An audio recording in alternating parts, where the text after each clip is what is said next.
muchas gracias. Muchas gracias. Hola, hola, buenas noches. Bienvenidos al programa. Yo soy Jaime Bailey. Hoy es martes 16 de abril. Estamos saliendo en vivo. Son las 9 en punto de la noche. Hoy voy a tener el gran placer de conversar con un brillante analista político venezolano y activista político también, Horacio Medina. Una mente brillante, Horacio Medina. Quiero preguntarle por la detención de Hugo Carvajal en Madrid, el Pollo Carvajal, que en su día era un poderoso jefe del cartel narcotraficante, el cartel de los soles. Muchas cosas sabrá y muchas cosas tendrá que decir el mayor general Carvajal. También le voy a preguntar a Horacio Medina por la gira de Pompeo en América del Sur. El programa de hoy va dedicado con mucho cariño a, téngame paciencia, porfa, Germán Rubio, que está en Las Vegas, Carmen Vidal de Moros y Horacio Moros, Luisa González, Enrique Meitin, gracias por estar aquí, un escritor, un colega, Yuli Viloria y a la familia Viloria Thompson que nos ve en Atlanta. Gracias a todos por vernos. Bueno, hace minutos nada más, yo no cobro por los saludos, por si acaso, El palurdo analfabeto dictador Maduro se descolgó en televisión como un mono sin trapecio y se jactó de que hubiera entrado hoy a su país la ayuda humanitaria suministrada por la Cruz Roja, 24 toneladas de medicinas, plantas eléctricas y máquinas para hacer potable el agua. Maduro estaba, por supuesto, envalentonado y desdeñó la otra ayuda humanitaria que nunca pudo entrar a finales de febrero desde Cúcuta. La llamó un show de la derecha. De la ayuda humanitaria y todo aquel discurso cínico, hipócrita, falso de la ayuda humanitaria. Ni ayuda ni humanitaria era. Era un show politizado del gobierno de Estados Unidos y el gobierno de Colombia para intervenir a Venezuela. Ustedes lo saben ya, ¿verdad? Y el pueblo venezolano se plantó de pie y derrotamos el show de la falsa ayuda humanitaria aquel 23 de febrero. No fue una victoria militar épica, ¿no? Eran solo 2 camiones con 20 muchachos, de manera que no debería jactarse o pavonearse de que los derrotaron, pero en efecto obstruyeron la entrada de la ayuda humanitaria. No puedo yo soslayar que para Maduro es un triunfo que la Cruz Roja le haya dado toneladas de medicinas, que ese avión haya volado de Panamá a Maiquetía, y que esas 24 toneladas, principalmente de medicinas, pero también de plantas generadores eléctricos, hayan entrado a su país. La Cruz Roja ha elegido reconocer a Maduro como presidente de Venezuela y ha tomado la decisión de darle la ayuda humanitaria a él, para que esa ayuda a su vez sea repartida entre decenas de hospitales. Maduro dijo hoy también en su impresentable comparecencia en televisión que no aceptó la primera ayuda, principalmente donada por países como Estados Unidos, Canadá y Alemania, porque dice Venezuela no es un mendigo de nadie. En realidad habría que matizar que para Maduro Venezuela no puede aceptar las donaciones de Estados Unidos porque eso, por lo visto, ofende su dignidad, pero sí puede aceptar las donaciones de la Cruz Roja. O sea, es un mendigo que discrimina. Nuestro pueblo tiene sus valores, no somos mendigos de nadie.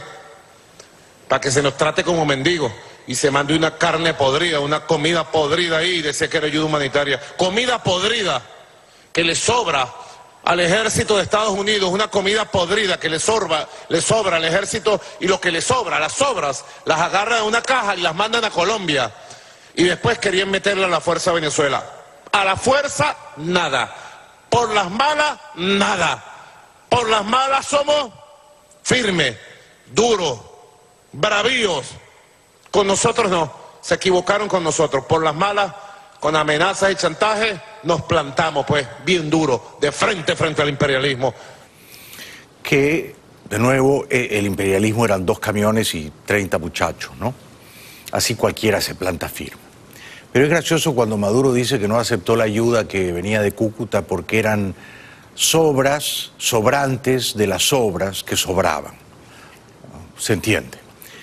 Lo cierto es que lo que para él resultan residuos o sobrantes para la población venezolana habría sido comida muy bienvenida, muy desesperadamente necesitada.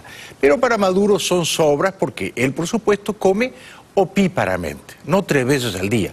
Él come cuando tiene hambre y sobre todo cuando no lo tiene. Ha de comer 6 veces al día. Imágenes del avión que llegó hoy al aeropuerto Simón Bolívar en Caracas, procedente de Panamá, cargado con medicinas donadas por la Cruz Roja. Habría que preguntarle al italiano que dirige la Cruz Roja, que ha sido tan benevolente en reconocer a Maduro y entregarle la ayuda humanitaria al dictador. Primero habría que preguntarle si no siente algún escrúpulo en hacer tratos de esa índole con un dictador genocida. Y segundo, ¿quién paga esas 24 toneladas de medicinas que él le ha donado gustosamente al dictador? O sea, alguien siempre paga la cuenta, ¿no? ¿Quién paga las cuentas de la Cruz Roja? Bueno, yo no quiero ser mezquino. Si esa ayuda de medicinas y plantas eléctricas, generadores, se va a entregar a los hospitales y va a servir para salvar a personas gravemente enfermas, bienvenida sea la ayuda, ¿no? Ya no importa quién le paga a la Cruz Roja por financiar esta operación. En cualquier caso, sí me duele que Maduro no haya permitido esa otra ayuda humanitaria que superaba largamente las 100 toneladas de comida y sí, en cambio, reciba la ayuda de la Cruz Roja.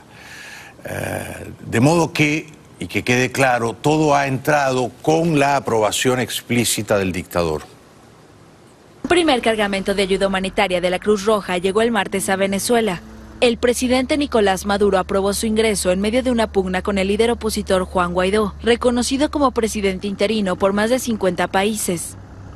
No solamente es la manifestación clara que ni siquiera todavía, aceptando el ingreso de ayuda humanitaria, reconocen la emergencia que ellos crearon. Emergencia humanitaria compleja. El jefe parlamentario señaló que se trata de un paliativo para contener la emergencia y que la crisis solo se resolverá cuando el gobernante socialista cese la usurpación del poder. Yo hubiera preferido que la Cruz Roja primero reconociera como presidente constitucional de Venezuela al señor Guaidó. Porque me parece que si la Cruz Roja está para defender causas humanitarias, reconocer a Guaidó es un primer paso de índole moral. Segundo, me hubiera gustado que la Cruz Roja intentara entregarle la ayuda al señor Guaidó. No he visto yo que hiciera el más pálido esfuerzo en ese sentido, ¿no? Y tercero, me hubiera gustado que, si la Cruz Roja, en un gesto de pragmatismo, entendía que no podía entregarle la ayuda al señor Guaidó y tenía que entenderse con el dictador genocida Maduro, me hubiera gustado que la Cruz Roja de Venezuela pusiera como condición que no hubiera ningún funcionario de la dictadura venezolana en el aeropuerto. Porque el señor Mario Villarroel ha dicho que su organización es neutral, imparcial, objetiva, que no toma partido. Pero lo cierto es que cuando aterrizó el avión y cuando se descargaron las 24 toneladas de medicinas, estaba ahí el ministro de Maduro, el ministro de Salud, señor Carlos Alvarado. No estaba Guaidó, no estaba un ministro de Guaidó, que por cierto no tiene ministros y debería nombrar a 2 o 3, pero estaba claramente un ministro de Maduro, el señor Alvarado, ministro de la Salud, vanagloriándose del éxito de la dictadura. De manera que si la Cruz Roja dice, nosotros no vamos a trabajar con ninguna de las dos partes, me parece que está encubriendo la verdad, porque allí estuvo presente el ministro de Salud Alvarado. De todos modos, el presidente constitucional Guaidó celebró la entrada de la ayuda humanitaria, probablemente no ha entrado como él hubiera querido, y dijo que eso demuestra la emergencia humanitaria compleja que afecta a 7 millones de compatriotas suyos. Todavía tuvieron el tupé de negar la existencia de una emergencia humanitaria compleja que acaba de ratificar, por cierto, luego de 3 años de denuncia de este Parlamento, la ONU. Y aquí una reflexión también a la ONU. 100 años de denuncia, ¿cómo en un día aparecen 7 millones de venezolanos en emergencia humanitaria compleja? ¿Cómo se produce una emergencia y una tragedia, una catástrofe sin precedentes en el hemisferio, en el país de los recursos petroleros más grandes del mundo, de un día a otro? ¿Dónde están los indicadores entonces de riesgo? ¿Dónde están los indicadores entonces de acompañamiento a las ciudades, ciudadanos y pueblos? Lo que probablemente va a ocurrir en Venezuela es algo parecido a lo que ocurrió en Siria con las donaciones de la Cruz Roja. la Cruz Roja en Siria, donde la dictadura cruel del matarife Assad ha asesinado a más de 500.000 de sirios, la Cruz Roja se entendió con Assad. Si se entendió con Assad, no va a tener demasiadas mariposas en el estómago para no entenderse con Maduro, ¿verdad? Mucho me temo que ya se entendieron. El presidente Guaidó dijo también que el 25% de los venezolanos que se han quedado, muchos de los cuales hubieran querido irse pero no pueden, están en riesgo de muerte inminente. Reconocida la emergencia, reconocido el fracaso del régimen en materia de salud, en materia de atención primaria a los venezolanos, no pueden garantizar ni el derecho a la vida, como no se lo garantizaron a Carmen, que su hijo murió y me entregó su mantita. Como hoy 7 millones de venezolanos, 25% de la población está en riesgo de muerte. Luego de que 15% de la población emigrara, por cierto, 4 millones de venezolanos. Y contando. Este régimen no protege a nadie, lo dijimos el 5 de enero. Lo ratificamos hoy, lo demostraron, lo dijeron. Hoy ingresó por eso ayuda humanitaria a Venezuela. Bueno, no queda claro, por supuesto, para un observador más o menos desapasionado si lo que ha ocurrido hoy, que ha entrado la ayuda humanitaria, representa un triunfo de Guaidó.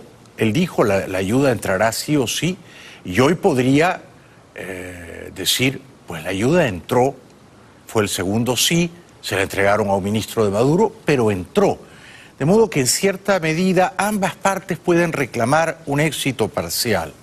El presidente Guaidó elogió también al pueblo de Zulia. El coraje y la valentía del pueblo del estado Zulia, del occidente en general del país, que está atravesando una tragedia sin precedentes. Ya no son cortes de luz, sino que llega la luz eventualmente a quien fuera el principal estado productor de petróleo de Venezuela.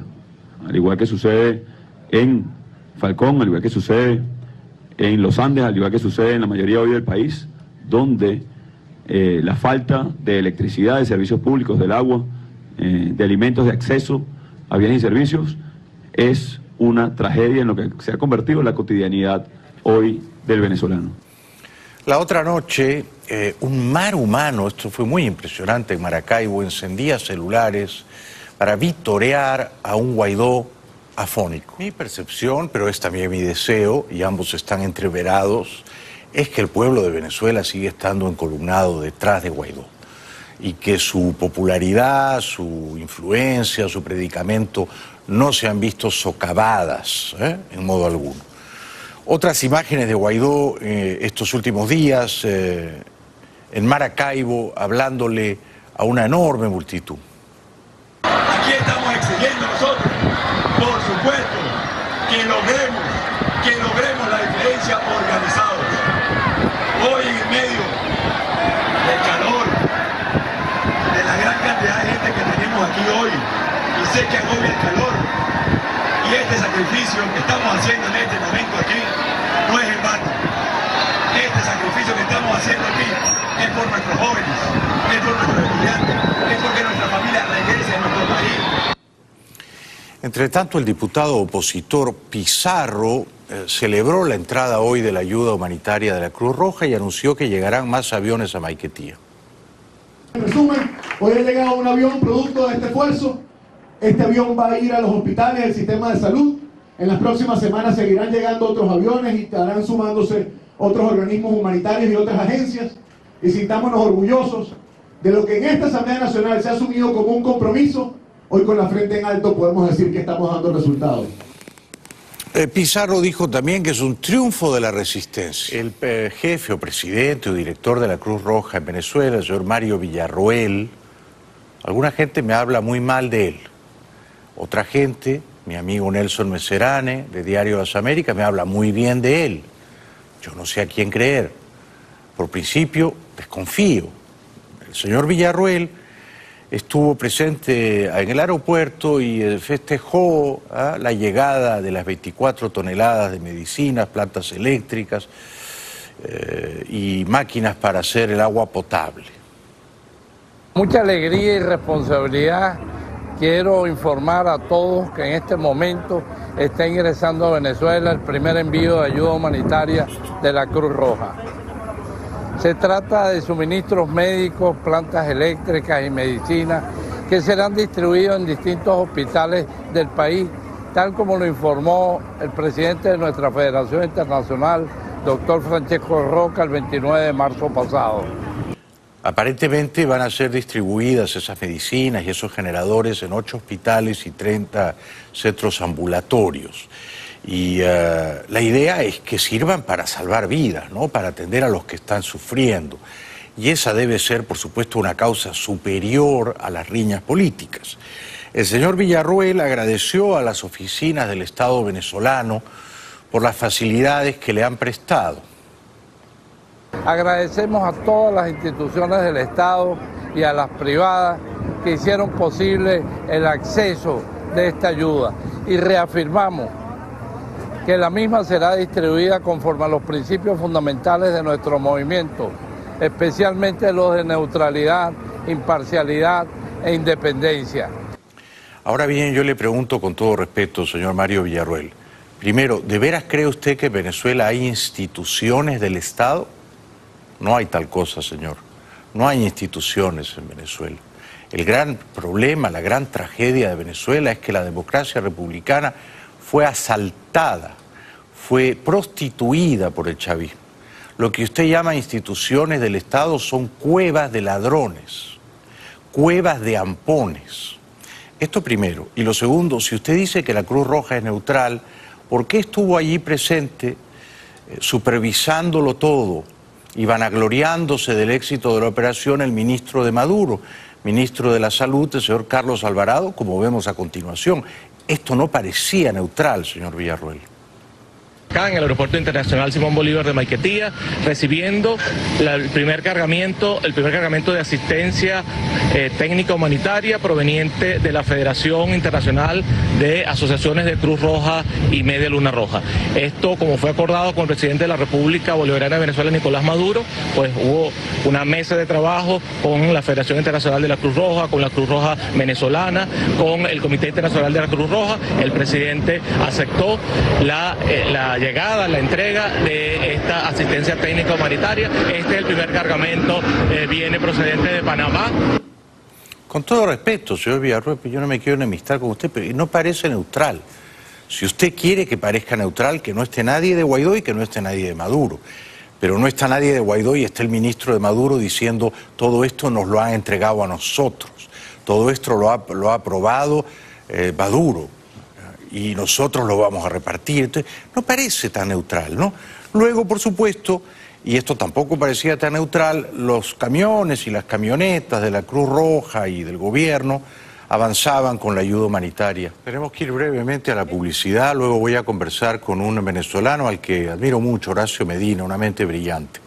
Le preguntaré por esta entrada de la ayuda humanitaria, de la Cruz Roja, por la detención de Hugo Carvajal en Madrid, por la gira de Mike Pompeo. Estamos saliendo en vivo, en directo. Regresa esta noche al programa el ingeniero, experto en cuestiones petroleras, pero apasionado en general de todo el acontecer político de su país natal, Venezuela, don Horacio Medina.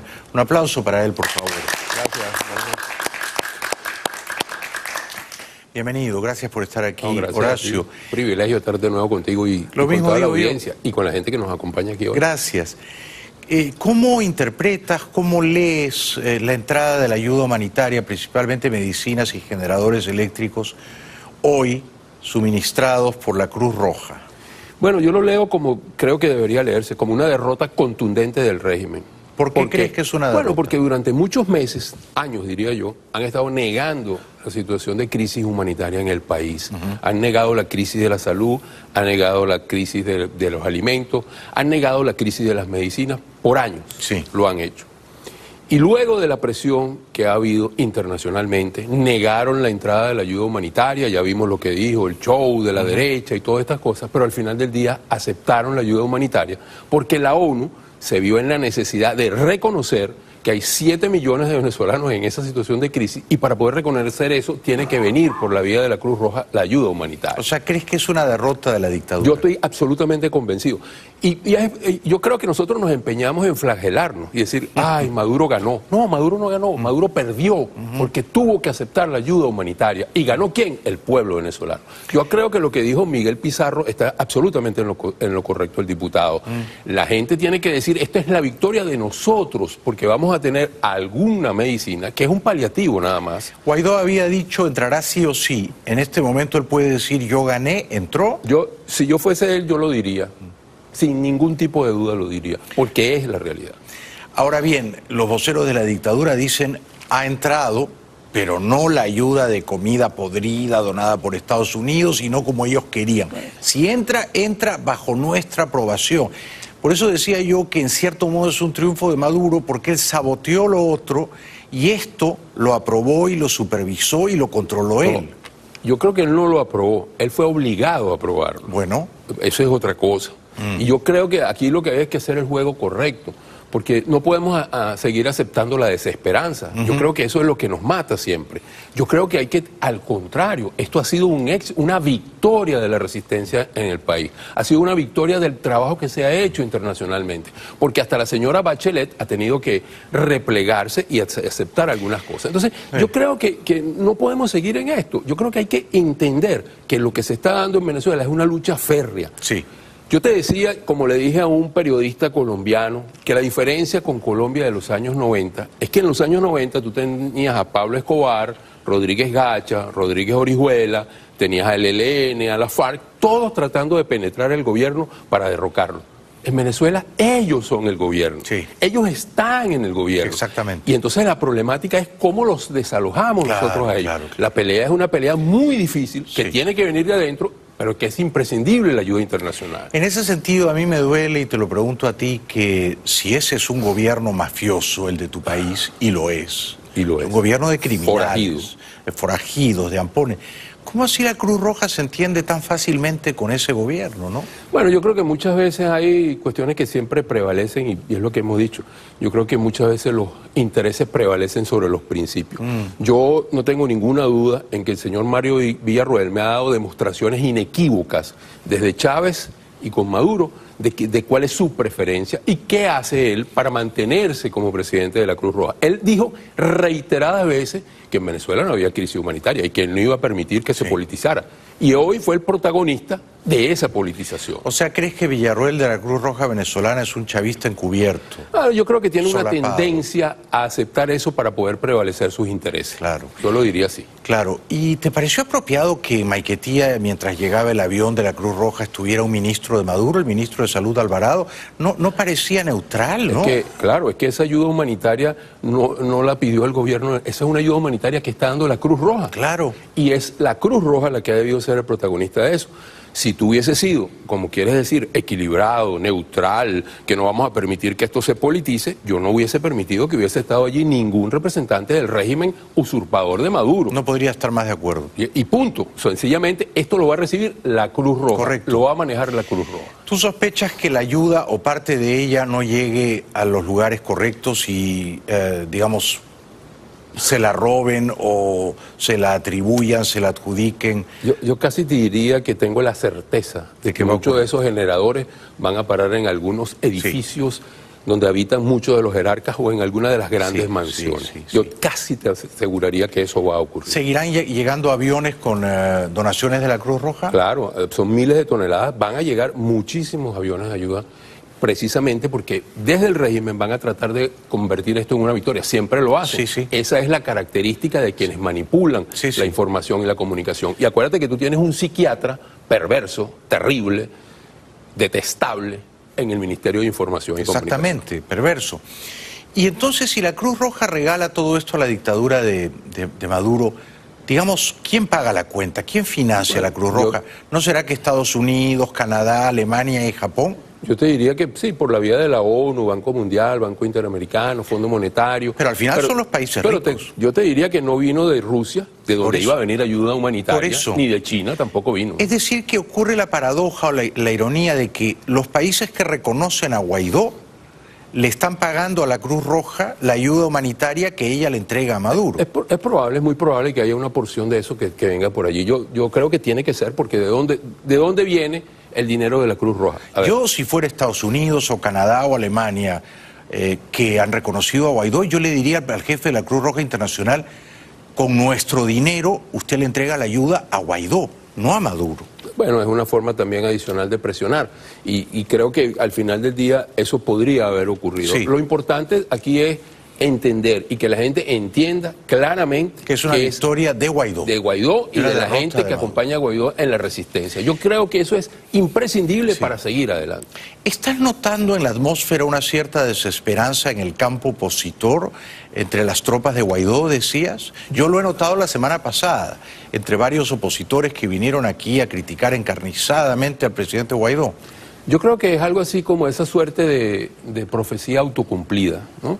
De que cada vez que nos estamos acercando a un momento importante, a un momento que puede significar la victoria, la diferencia entre la derrota, algo aparece que siembra la desesperanza, y ese algo viene de afuera. Sí. Yo creo que muchos de esos tweets que vinieron contra Guaidó, que nadie sabía de dónde venían, no me extrañaría que vinieran de Rusia, por ejemplo, de esos hackers de Rusia, y que se hicieron eco, mucha gente que siempre se hace eco. Yo creo que Guaidó no ha podido hacer un mejor trabajo del que ha hecho. Yo, honestamente, o sea, creo que es imposible, absolutamente imposible. Le pones 10 sobre 10. Y yo le pondría 20 sobre 10. O sea, es que de verdad... Un aplauso para Horacio. Eres un grande.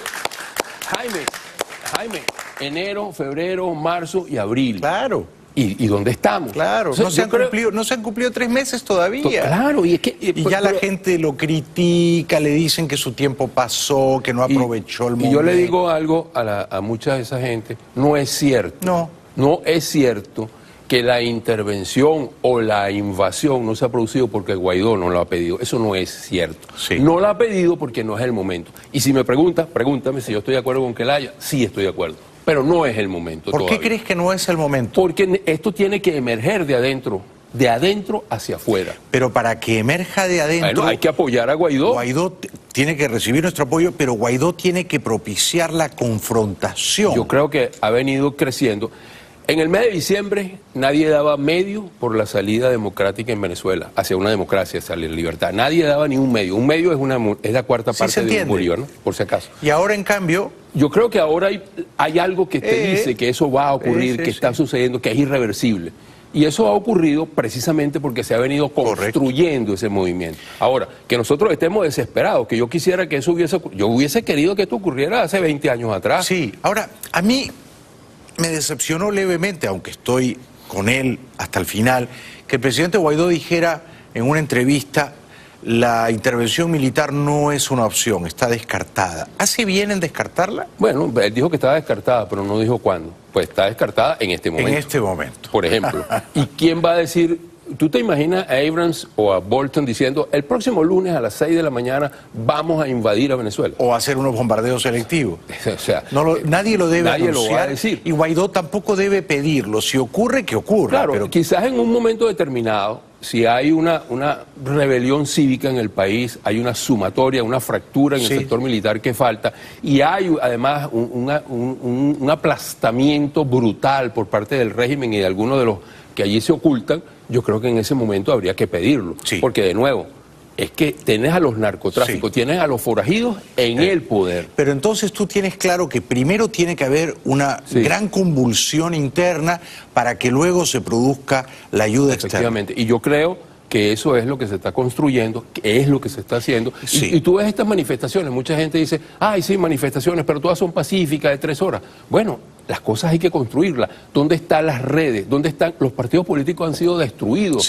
¿Dónde están los recursos para organizar? Entonces, yo creo que se ha hecho un gran esfuerzo y, de nuevo, es autoflagelarse. O sea, ¿fue un error del presidente Guaidó dar una rueda de prensa, un acto público con Rosales, Ramos, Salud y Capriles al lado? Se lo han enrostrado mucho. Yo te diría que eso es lo que hay. Y era una manera de decir la oposición, que siempre estuvo dividida, ahora está unida. Claro, pero no estamos canonizando a esos políticos. No, de ninguna manera. Claro, yo tengo serias diferencias con varios de los que mencionaste. Yo también, no votaría por ellos, pero seguramente. Déjame decirte algo. ¿Y con quién se iba a rodear? Me pregunto yo. Claro. Porque hay algunos que se autoexcluyen. porque si va él, yo no quiero estar.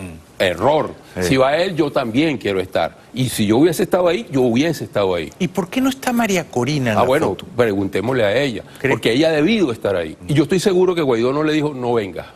Yo estoy seguro que no le dijeron. ¿Tú crees que ella se margina? Claro, porque sigue siendo la cuestión de que si tú estás, yo no voy porque yo soy puro y tú...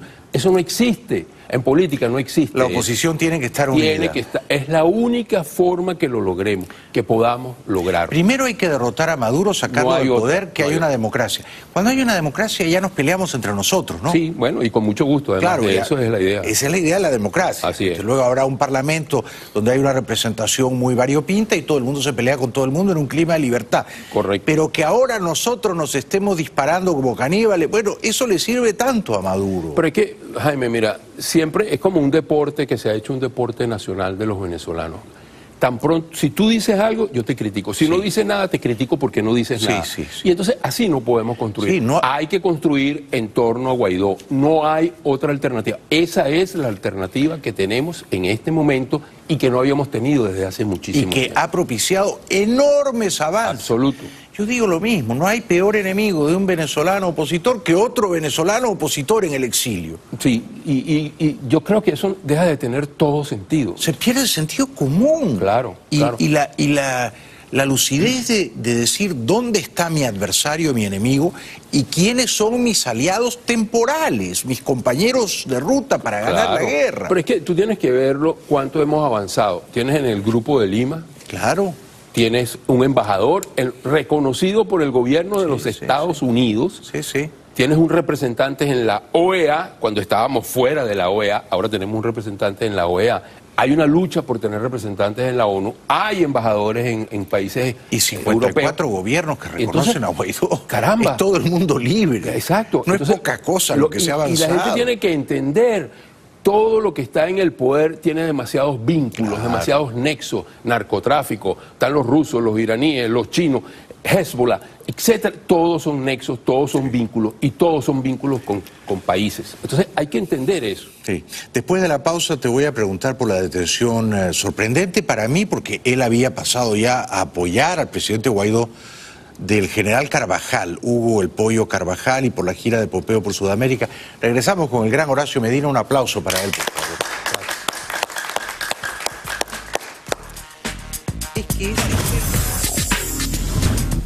Bueno, estoy conversando con un brillante venezolano, mi querido amigo Horacio Medina. Horacio, han detenido en días pasados a Hugo Carvajal en Madrid, en casa de su hijo. Carvajal fue el único militar importante venezolano que salió a apoyar a Guaidó, ¿no? Carvajal en su día estuvo detenido en Aruba. Todo el mundo los indica como un poderoso narcotraficante del gobierno de Maduro y Cabello. Creo que cercano él a Cabello, al Cartel de los Soles. El gobierno de los Países Bajos lamentablemente lo devolvió a Caracas y lo salvó de prisión. ¿Por qué crees que Estados Unidos detiene a Carvajal en Madrid después de que él hubiera salido a apoyar a Guaidó? ¿Cómo interpretas eso? Porque a mí me sorprendió. Bueno, fíjate, pueden haber dos formas de explicarlo. La primera es que Carvajal desde hace mucho tiempo se había ofrecido a colaborar. Y de hecho, algunas informaciones han venido del lado de Carvajal. Sí. Sin embargo, como es un típico hombre de la inteligencia y la contrainteligencia, nunca entrega todo y nunca se deshace de todo en el otro lado. Claro. Él decide enviar a su familia a España y después que se asegura o cree estar seguro de que ese sistema lo va a proteger, él va a España. Sí. Y está allí, desde allí hay un apoyo, y sí, Guaidó y esto, pero las acusaciones que tienen que ver con el narcotráfico están vigentes. Ahí el gobierno de los Estados Unidos decía, bueno, tú no estás colaborando como dijiste que ibas a colaborar, entonces yo voy a ejercer la acusación. ¿Y qué hace él ahora para defenderse? Una jugada muy inteligente, porque él dice, esto del narcotráfico es mentira, porque fíjate que no me habían dicho nada, no me habían hecho nada, yo estaba aquí tranquilo.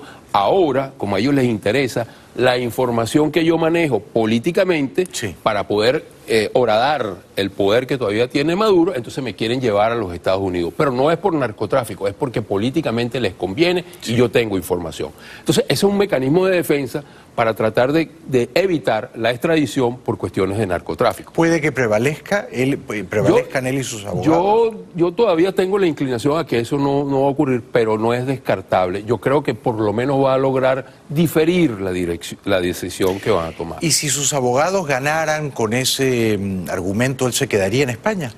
Yo creo que tendría que quedarse. O sea, ¿preso o en libertad? No, preso. ¿De qué lo iba a acusar el gobierno de España? No lo va a acusar de narcotráfico. Ese es el gobierno de los Estados Unidos, no el gobierno español el que lo está acusando. ¿Es un hombre de fortuna, Carvajal? Yo creo que sí, evidentemente. No cabe duda alguna, ¿no? Yo creo que es así, pues. Además, él se eligió diputado en el Estado Monaga, junto con Diosdado, son diputados del Estado Monaga, una vez que salió de la contrainteligencia para buscar una protección, protegerse de alguna manera contra lo que podría venir. Pero era un hombre clave del cartel de los Soles. Absolutamente. Y debe de saber cosas muy valiosas contra Cabello. En ese sentido es una pieza fundamental. Fundamental, yo sí lo creo. Un testigo capital. Demasiado, muy importante. ¿Qué nos sirve más a nosotros que Carvajal esté en Estados Unidos contando todo lo que sabe, preso para obtener una sentencia benévola, o que Carvajal esté en España conspirando activamente a favor de Guaidó? ¿Qué nos sirve? Aún a riesgo de equivocarme, yo creo que debería estar aquí en los Estados Unidos. Claro, de todas maneras, ¿no? Yo creo que no tendría ninguna duda de lo que él podría aportar, sería vital. No se me ocurre un mejor testigo que él. No, es que no hay otro, porque además era un testigo que era actor y era parte de eso. Correcto, es un arrepentido. No hay ninguna... Es un colaborador eficaz. Eficaz, eso. Ahora, si los testimonios que él proporciona a la justicia de este país son, como tú y yo imaginamos, de capital importancia, ¿no? Demoledores para las principales figuras del régimen criminal de Caracas, ¿eso no justificaría, una vez montado el expediente, ¿no?, articulado el caso legal de narcotráfico, no justificaría algún tipo de operación, no militar, sino policial de la DEA contra Cabello y sus secuaces? Yo creo que eso está, como dicen aquí, ongoing. Eso está en camino. Sí, ¿verdad? Es que se ve claramente. Y han habido señalamientos, han habido una serie de declaraciones de personajes muy importantes.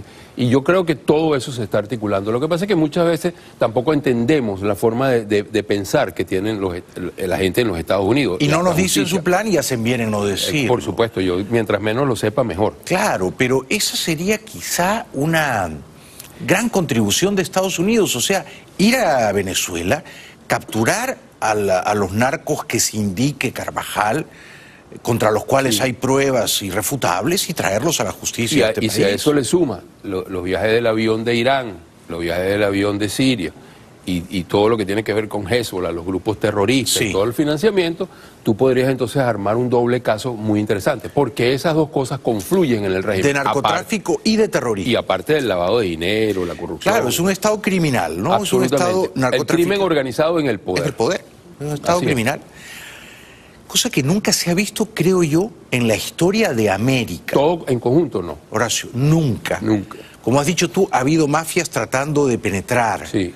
O que han tenido alguna penetración marginal, pero esta es la mafia en el poder. Claro, y además es tan la mafia en el poder y tan importante que yo creo que no hay ninguna duda que el gobierno colombiano sabe que no tiene ninguna posibilidad de estabilizarse de cara al futuro mientras que ese régimen esté en Venezuela. No hay, porque tienes de este lado los narcotraficantes, la FARC y el ELN protegidos. Y entonces, ¿cómo luchas contra eso? ¿Duque está haciendo las cosas bien respecto de Venezuela? Yo creo que sí. Yo creo que él ha tomado una posición bastante firme, bastante seria, cautelosa en cierto sentido, porque tampoco una confrontación de ejércitos venezolano y colombiano dejaría una huella irreparable en el tiempo. Yo creo que eso sería una herida muy difícil de subsanar en el tiempo. Yo creo que eso ha sido con mucha cautela, pero con mucha firmeza. Y va a continuar así, y lo saben. Yo creo que además se ve tremendamente afectado cuando más de 1 millón de venezolanos emigrados tienen colapsado todos los sistemas de salud del norte de Santander. Muchísimos venezolanos buscando empleo en una economía que no estaba precisamente muy robusta, que venía en un proceso de recuperación. Así que yo creo que todo eso se está confluyendo y hay que tener un poquito de paciencia, perseverancia y no caer en la desesperanza. En la desesperanza. ¿Y cómo ves a Bolsonaro? Anoche pasé unos videos de Maduro diciéndole pichón de Hitler, quieres invadir Venezuela, vienes a robarte nuestra riqueza. De eso en realidad se ocupan los chavistas. ¿Cómo ves a Bolsonaro? ¿Crees que Bolsonaro sí estaría dispuesto a formar parte de algún tipo de coalición con Estados Unidos para que usando la fuerza militar se derrotara la dictadura? Yo creo que en Brasil la institución militar es una institución militar. Sí. Y yo creo que si esa institución militar llega a tomar una decisión, va a prevalecer sobre cualquier decisión que incluso tenga Bolsonaro. Lo más difícil es que Bolsonaro pueda influir sobre la institución militar. Claro. Eso no está tan fácil. Yo sí creo que hay también una problemática importante porque ellos saben que derrotar al madurismo, al crimen organizado en Venezuela, fortalece la posibilidad institucional en Brasil. Si fuese lo contrario, tú tendrías que estar muy pendiente de lo que ocurriría en el próximo proceso electoral en Brasil. Estos días, como tú sabes, el señor Pompeo, secretario de Estado, que es un hombre clave en el gobierno de Trump, ¿no? Absolutamente. Ha estado en Santiago de Chile, en Asunción, en Lima, en Bogotá, en Cúcuta, ¿no? Se reunió con varios presidentes de la región, no sabemos de qué hablaron, no tengo yo muy claro por mis fuentes si él ha ido a contarles un plan secreto, a pedirles algún tipo de aprobación en la sombra, discretamente, a anunciarles algo en el camino, o simplemente a tomar la temperatura de las aguas, a escuchar, para luego formarse una opinión. ¿Cómo interpretas tú la gira de Pompeo? Pompeo es un hombre formado en la CIA. Sí. Creo que definitivamente todas las cartas él las pone sobre la mesa. Es un agente de inteligencia. Efectivamente, él, al mismo momento que él estaba tomando la temperatura de la forma de pensar, está diciendo lo que quiere hacer. Sí. Y al final del día, por todas las declaraciones que uno ve, por un señor al cual yo le he hecho un seguimiento, que es Elliot Abrams. Muy importante. Yo creo... Nuestro amigo es él. Yo creo, Jaime, que en el momento que en Venezuela se produzca esa operación Libertad que viene anunciando Guaidó, en ese momento se va a producir el apoyo irrestricto y total de las fuerzas internacionales. Qué bueno, me estás devolviendo la esperanza, porque últimamente he escuchado un coro de abúlicos y de pesimistas y de pusilánimes. O sea, pero entonces, ¿cómo debe ser esa operación Libertad, Horacio? ¿Hay que organizar una gran marcha a Miraflores? Claro, hay que darle mucha fuerza a los venezolanos. Mira, no es fácil salir a protestar, no es fácil mantenerse pensando en la democracia y en la libertad. Cuando aquí no hay cortes de electricidad, hay anuncios de conexión de electricidad, porque el caso base es que no hay electricidad. Claro. Entonces, no hay comida, no hay medicina, hay una cantidad de gente que está en peligro, hay unas epidemias terribles desde el punto de vista de malaria, etcétera, etcétera. Entonces, ¿cómo haces tú para organizar ese pueblo y llevarlo a la calle? Tienes que articular el discurso político con el discurso social. No es fácil. Y eso es lo que se está tratando de hacer. Tu argumento es cómo sacar a marchar a millones o millares, por lo menos, de venezolanos que están desfalleciendo, que se están muriendo. Y sin embargo, mucha gente sale, Jaime. Todavía la gente sale. Sí. Ahora, yo escucho un argumento contradictor de cómo va a ser tan irresponsable Guaidó de comandar una marcha a Miraflores cuando eso va a ser una escabechina, cuando van a matar a un montón de venezolanos, va a correr sangre inocente, Guaidó no puede hacer tal cosa. Jaime, yo estaba allí. El 11 de abril del año 2002, nadie pensó en eso cuando se cambió la ruta y se llevó la ruta a Miraflores. Nadie estaba pensando que iban a matar a 19 venezolanos, iban a herir a 100 y tantos. Pero funcionó. Y funcionó. Funcionó. Entonces, cuando llegue el momento, nadie se va a oponer. Cuando llegue el momento, la gente va a ir, porque es una decisión que hay que tomar. Y yo creo que eso es... ¿Llegará el momento? Yo creo que tiene que llegar. Lo que más me preocupa es que hay que seguir insistiendo. He visto que ha bajado un poco el discurso. Hay que producir una fractura en el estamento militar. Hay una fisura. ¿Cómo? Bueno, todo el tiempo con la marcha, con la operación Libertad. Claro que sí. Hay que insistir, porque eso tiene que producirse. En el momento que esa fisura se convierte en fractura y la gente lo comprenda, en ese momento se acabó. Pero tú tienes clarísimo, la fuerza de Guaidó, la única, es la gente en la calle. No hay otra. No hay otra. Una vez que la gente está en la calle puede provocarse la fisura, si no la fractura militar, y una vez que se produzca esa confrontación, Estados Unidos va a socorrer a los las fuerzas venezolanos. multilaterales, Claro. porque actuarán otros. Claro, pero primero los venezolanos en las calles tratando de recuperar su libertad. Eso es, para mí eso es fundamental, Claro. es la punta de lanza. Ese es el orden. Bueno, has venido como siempre con tu cabeza tan bien amoblada a despejar un poco la bruma y a decirnos que sí hay futuro, ¿no? Y que vamos bien. Sí, yo comparto esa frase Vamos siempre. bien, Vamos ¿no? bien, en todos los sentidos además. Te agradezco tantísimo tu optimismo y tu lucidez. Acá eres siempre bienvenido. Gracias de corazón. No, gracias a ti, Jaime, por esta oportunidad. Un aplauso para Horacio Medina. Gracias, Horacio. Regresamos después de la pausa con todo lo último de las milicias bolivarianas, que muestran unos fusiles de madera que son como para hacer simulacros, ¿no? Entrenamiento. Y son todos unos viejitos encantadores, desdentados. ¿A quién van a dispararle? Ya regresamos. ¿No saben lo que es eso? Nunca han visto. Bienvenidos de vuelta al programa. Bueno, les recuerdo que ya salió en Colombia mi más reciente novela titulada Pecho Frío. Esta es la portada, gracias a Alfaguara Colombia. Y voy a estar en la Feria del Libro de Bogotá el domingo 5 de mayo por la tarde. A eso de las 5:30 de la tarde. Los encuentro ahí, ¿eh? Feria del Libro de Bogotá, 5 de mayo, domingo. También ha salido mi novela Pecho Frío, pero con una portada levemente distinta, que es esa, la que ven en pantalla, en España. Está en todas las principales librerías y voy a estar en la Feria del Libro de Madrid el sábado 15 de junio en el Parque del Retiro. Allí los espero, allí nos encontramos. Bueno, la dictadura china está furiosa con Mike Pompeo. Los hechos han demostrado que China ha brindado oportunidades a los países latinoamericanos. También notamos algunas de las falsas acusaciones del secretario de Estado de Estados Unidos, Pompeo, en Venezuela contra China. Quiero mencionar que la posición de China sobre el tema venezolano es clara y consecuente. Respaldamos firmemente las órdenes y principios de la Carta de las Naciones Unidas para mantener la paz y la estabilidad regionales. El secretario de Estado de Estados Unidos, Pompeo, sobre las relaciones entre China y América Latina es insensiblemente calumnioso, deliberadamente instigador, irresponsable e irrazonable. Nos oponemos fuertemente a eso. Deberían oponerse fuertemente a la dictadura de Maduro y no a los esfuerzos de Pompeo por devolver las libertades a Venezuela. Muy mal por China.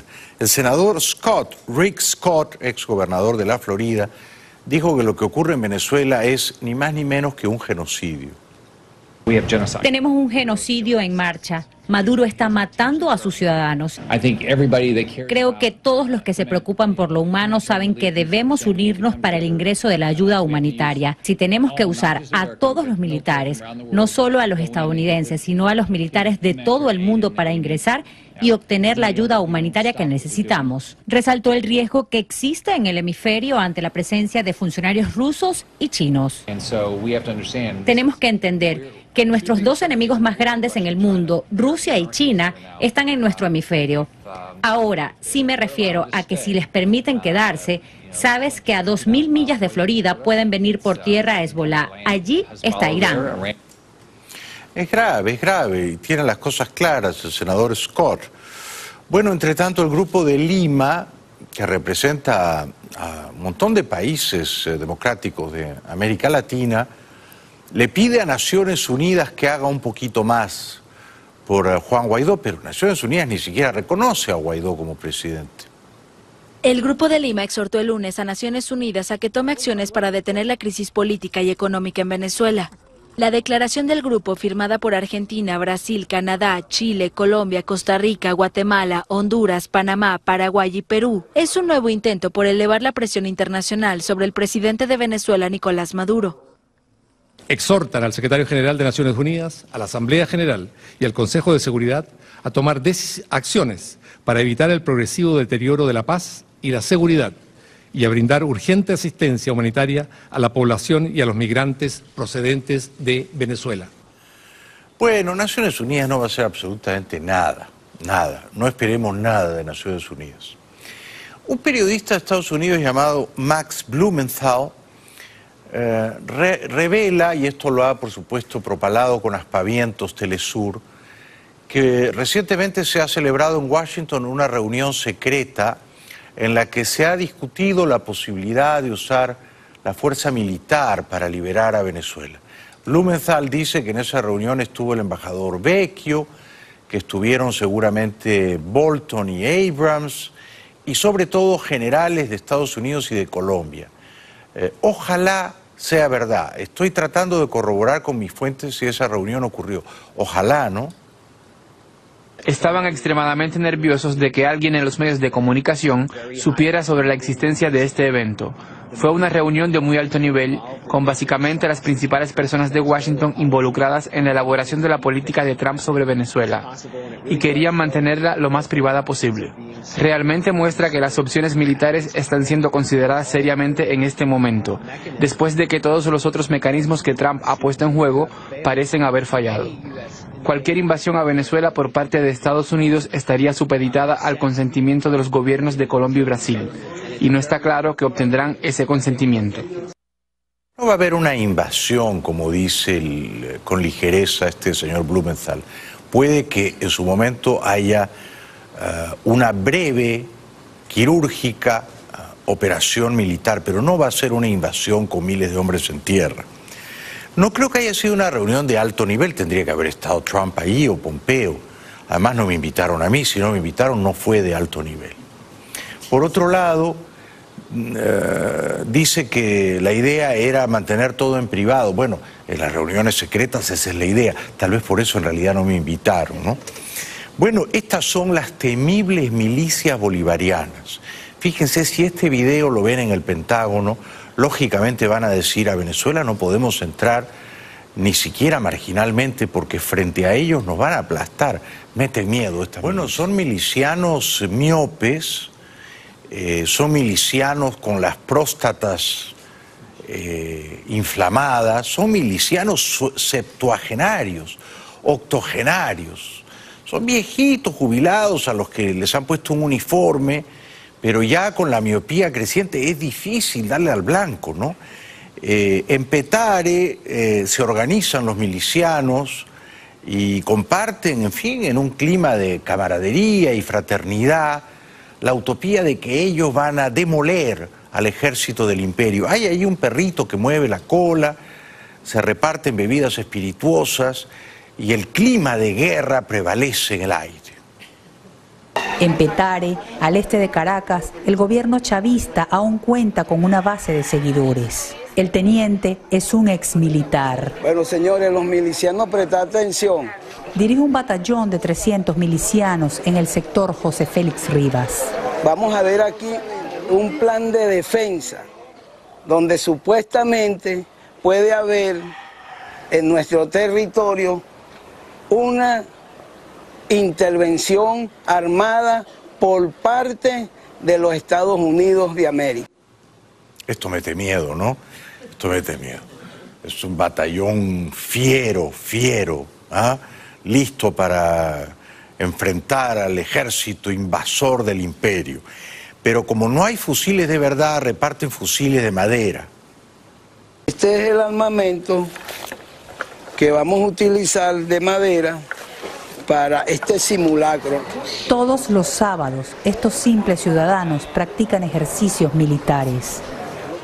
El enemigo probablemente, señores, debe de venir subiendo por aquí. El entrenamiento es básico y las armas ficticias. El enemigo va a subir por acá y muestra un callejón, una escalera, ¿no? Y la gente se parapeta ahí en las esquinas del callejón. Regresamos después de la pausa.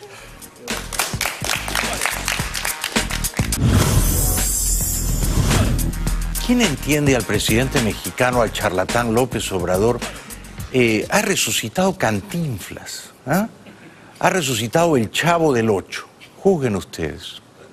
Y a un columnista diciendo que los que venían aquí no eran buenos periodistas, que Jorge Ramos sí era muy buen periodista. No, yo pienso, con todo respeto, discrepo, creo que ustedes no solo son buenos periodistas, son prudentes, porque aquí les están viendo. Y si ustedes se pasan,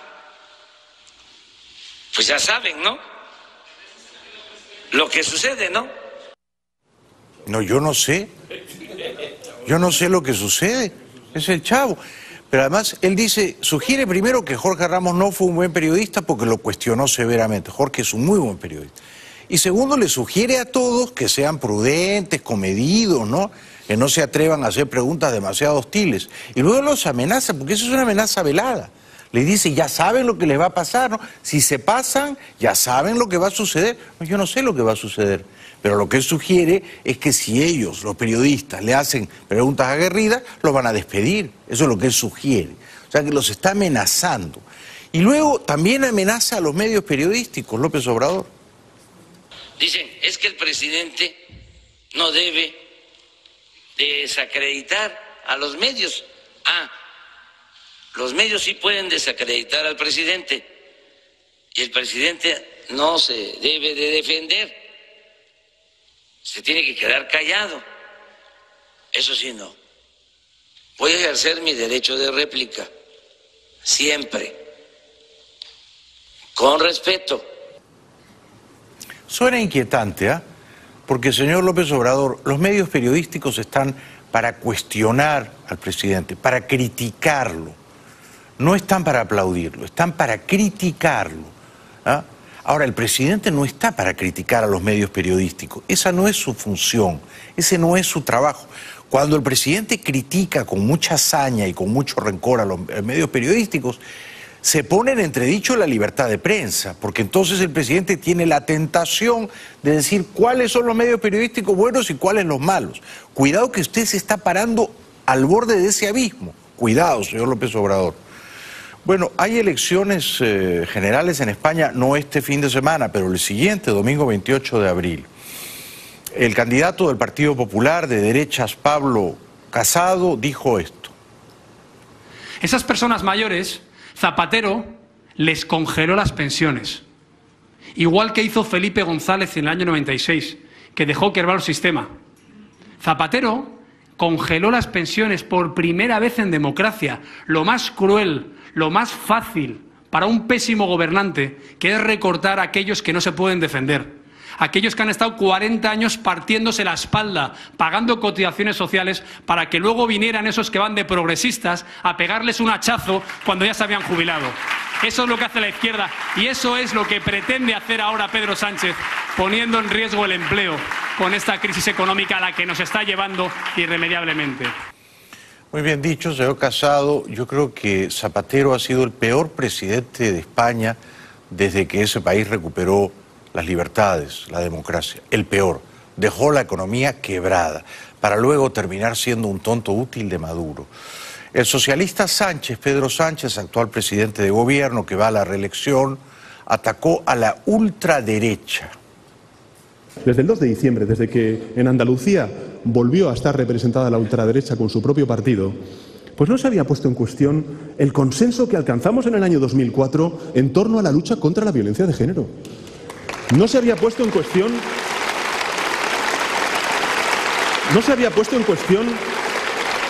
el respeto, la tolerancia a aquellas minorías, a la diversidad, y ahora estamos presenciando y escuchando discursos homófobos, xenófobos. ¿Desde cuándo en este país se ha puesto en cuestión el carácter público de las pensiones? ¿Desde cuándo en este país se ha puesto en cuestión la existencia misma del salario mínimo interprofesional? Entre tanto, el candidato de Ciudadanos, Albert Rivera, muy joven, muy brillante, liberal, goza de las simpatías del Nobel Mario Vargas Llosa, pidió igualdad para todos los ciudadanos. España necesita clamar igualdad y que un ciudadano de Castilla-La Mancha tenga los mismos derechos, la tarjeta sanitaria única, la ley de dependencia, los servicios de educación, las infraestructuras, la conectividad, un plan contra la despoblación, porque creo, en la vida en general, a mí siempre me ha gustado estar con los que se comportan y con los que respetan, no con los que la lían. Es verdad, es una condición humana. Y a mí me gusta ver gente, cuando voy a Castilla-La Mancha, que me lo dicen, o en Castilla y León también, o en Andalucía, el otro día en Extremadura, en Canarias, tanta gente me dice, por favor, que solo pedimos igualdad, que no estamos pidiendo ser mejor que nadie, que no queremos insultar al resto, que solo queremos ser igual que los demás. El presidente socialista Sánchez dijo que el primer punto de su agenda de gobierno, si lo reeligen, si logra formar coalición con los neocomunistas de Podemos, será la justicia social. Y cuando se habla de cuáles son los 3 objetivos que tenemos para los próximos 4 años en nuestro país, yo diría 3. El primero, la justicia social. Si algo necesita este país es combatir la desigualdad, combatir la exclusión social, que sufre mucha gente. El segundo tiene que ver con la convivencia, dentro de la Constitución, pero acabar con la crispación, con la confrontación territorial, hablar de diálogo dentro de la Constitución y del Estado de las autonomías. Y en tercer lugar, limpieza, regeneración, acabar con la corrupción que durante 7 años, desgraciadamente, ha significado la política española. Estos 3 candidatos son extraordinariamente inteligentes, Rivera, Casado y Sánchez. Uno puede tener sus simpatías, desde luego, pero los 3 tienen la cabeza bien amoblada, son demócratas, no quieren que Cataluña rompa con España. Y el candidato de derechas, el candidato del PP, el señor Casado, dijo que si Sánchez consigue, aunque sea de modo precario, la reelección, llevará a España a una nueva recesión. Pedro Sánchez y el Partido Socialista no está poniendo orden en la seguridad, en el resarcimiento de las víctimas. Pero como os decía, también hay algo más peligroso, que es que Pedro Sánchez está favoreciendo una nueva recesión. Con sus políticas demagógicas, con su irresponsabilidad en la deuda, en el déficit, ya está creando 126.000 parados más, desde que formó gobierno hasta que convocó elecciones. Ya hay 21.000 autónomos menos desde que gobierna Pedro Sánchez. Ha crecido 20.000 millones de euros la deuda pública. Ha crecido 14.000 millones de euros, según el Banco de España, va a crecer este año el déficit público. Se desacelera el consumo de los hogares, la construcción, se desacelera la inversión internacional y esto no pinta nada bien. Albert Rivera criticó duramente a Pedro Sánchez por pedir más competencias para Cataluña. Dice Pedro Sánchez que en Cataluña no hay suficientes competencias. No hay muchas ya, no sé lo que más le quiere dar. ¿Qué más quieren? O sea, he leído el programa electoral del PSOE. Dice que hay que darle más cosas a Cataluña, más competencias. O sea, que te dan un golpe de Estado en toda la boca, que te echan 5.000 empresas, te rompen una sociedad por la mitad. Vemos las imágenes que hemos visto en Cataluña, vemos la tristeza que hay en mi tierra, y después de eso Sánchez llega a la conclusión él solo, con Iceta supongo, que es que hay que darle más cosas porque no tienen suficiente. Perdona, tienen la educación sin supervisión y sin control. Tienen la televisión pública de Cataluña insultando cada día a los españoles, TV3. Tienen a los Mossos de Escuadra que en vez de hacer lo que tienen que hacer, Torra les dice que no hagan lo que tienen que hacer. Tienen subvenciones del dinero de todos para las subvenciones independentistas. Les pagamos embajadas en el extranjero para hablar más de España. Y Sánchez y Zeta dice, hombre, pero habrá que darles algo más, ¿no, pobrecillos? Me encanta Albert Rivera. Lo veo con enorme simpatía. El candidato de Vox, Santiago Abascal, deploró que no le permitan participar del debate con Casado, Sánchez y Rivera. Lo han excluido del debate. Y por eso ahora llega para Vox la censura separatista de la mano de la Junta Electoral Central. Ahora ya sabemos quién manda en España. Bueno, ya lo sabíamos. Lo que sabemos ahora es que en España siguen mandando los que mandaban hasta ahora, los separatistas y los enemigos de España que acuden a la Junta Electoral Central para que Vox no pueda participar en el debate de candidatos. Siguen siendo los separatistas los que mandan en España, es decir, sus enemigos, hasta el 28 de abril, que habrá en España un grito unánime y masivo, y a partir del cual impulsaremos la ilegalización de los partidos que quieren romper la unidad de nuestra patria. Cuidado que, al excluirlo del debate, a este señor que tiene alrededor de 12-14% de intención de voto en las encuestas, cuidado que le puedan haber hecho un favor, ¿eh? Regresamos después de la pausa. Bueno, gracias a la heroica labor de los 500 y tantos bomberos se ha salvado Notre Dame, se ha perdido una parte del techo, pero nada más, se ha salvado la estructura principal.